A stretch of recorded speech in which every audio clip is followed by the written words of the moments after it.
Have you ever wondered how to optimize MP5K into a laser gun? Look no further, because what I got here for you today is an MP5K build I love using constantly for its sight accuracy and little to no recoil.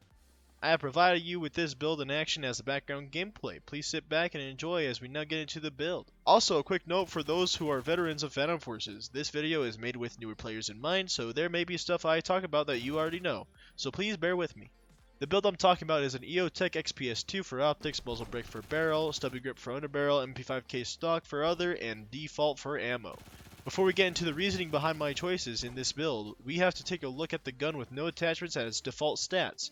However, you should know that this build focuses on maximizing sight accuracy, which is really good for aiming down sights.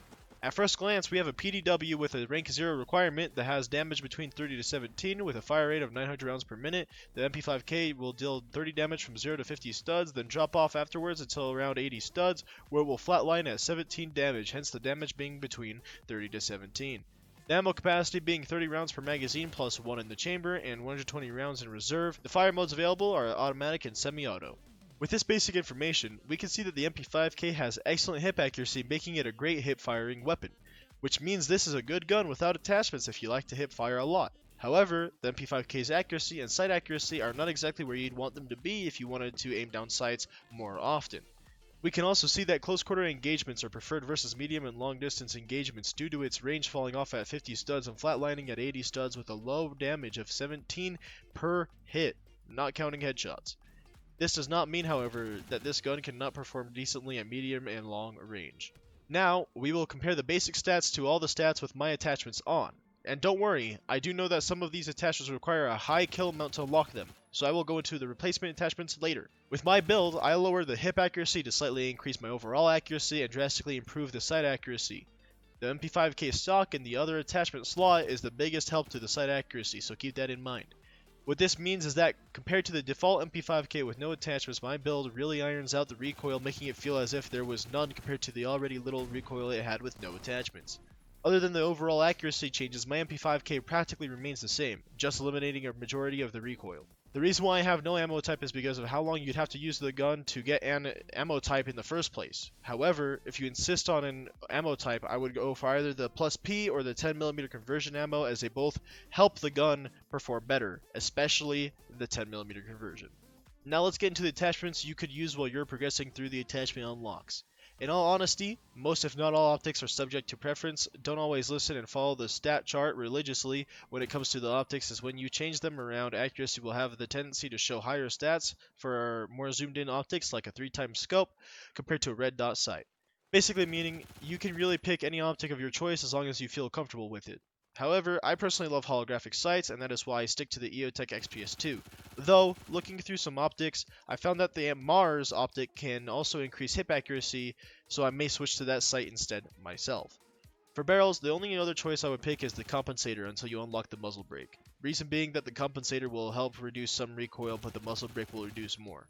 For underbarrels, I would go in this order: vertical grip, then laser, then angled grip, then potato grip, then I would stay at stubby grip. I just don't see any grip that's better when it comes to sight accuracy for the MP5K than the stubby grip, and that's why I'd stay here.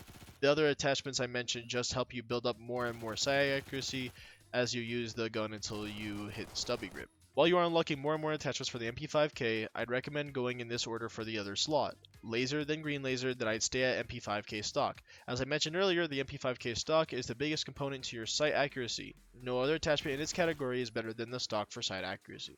Lastly, the ammo slot. For this, as I also stated earlier, I would go for plus P or 10mm conversion for ammo, as they seem like the best options to benefit the gun.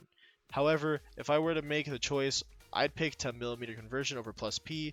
Keep in mind that for the ammo slot, I actually don't have either the plus P or 10mm conversion on ammo unlocked. For those of you who just wanted the build or just wanted some information behind my choices, we practically covered a majority, if not all, the reasonings behind them. What this means is that we are done with the basic stats and basic comparisons and are now going into the advanced stats and info. Stick around if you want to go into even more greater detail and specifics, or leave if you want. If you do leave, thank you for watching this far. When it comes to advanced stats, the main thing I look at are the weapon ballistics, accuracy numbers, weapon handling, and miscellaneous categories. Let's take a look at the MP5K with no attachments. With weapon ballistics, we can see that the minimum time to kill is 0.13 seconds, meaning that the highest damage possible regarding range and head multiplier, you can kill an enemy as fast as 0.13 seconds. The head multiplier is 1.4 times and the torso multiplier is 1.0 times. The damage range is from 50 to 80 studs, however, this just specifies the first number 50, where it begins to fall off, then to 80, where it flatlines.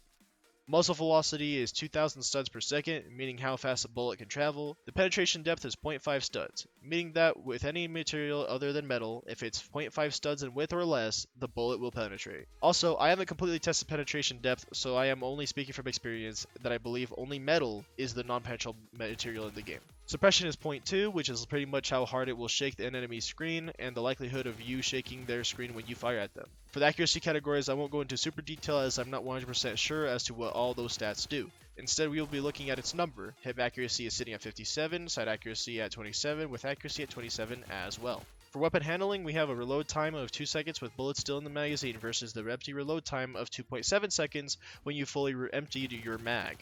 Equip speed is 16 and the aiming speed is 18. The equip speed refers to how fast you equip the weapon, like switching from your secondary to this weapon for example, whereas the aiming speed refers to how fast you can aim down sights. We will skip the crosshair stats and move on to Miscellaneous. In Miscellaneous, we have a weapon walk speed of 15 with an aiming walk speed of 11.2. The ammo type is 9x19mm with 1 round in the chamber. Weapon walk speed is how fast you are just normally holding the gun, and aiming walk speed is how fast you are walking while aiming. The ammo type is important for knowing what ammo you need to look out for from other guns dropped on the floor. The 1 round in chamber means that you can have 31 bullets ready to fire rather than just the 30 bullet mag. Now we will compare the default advanced stats to my build's advanced stats.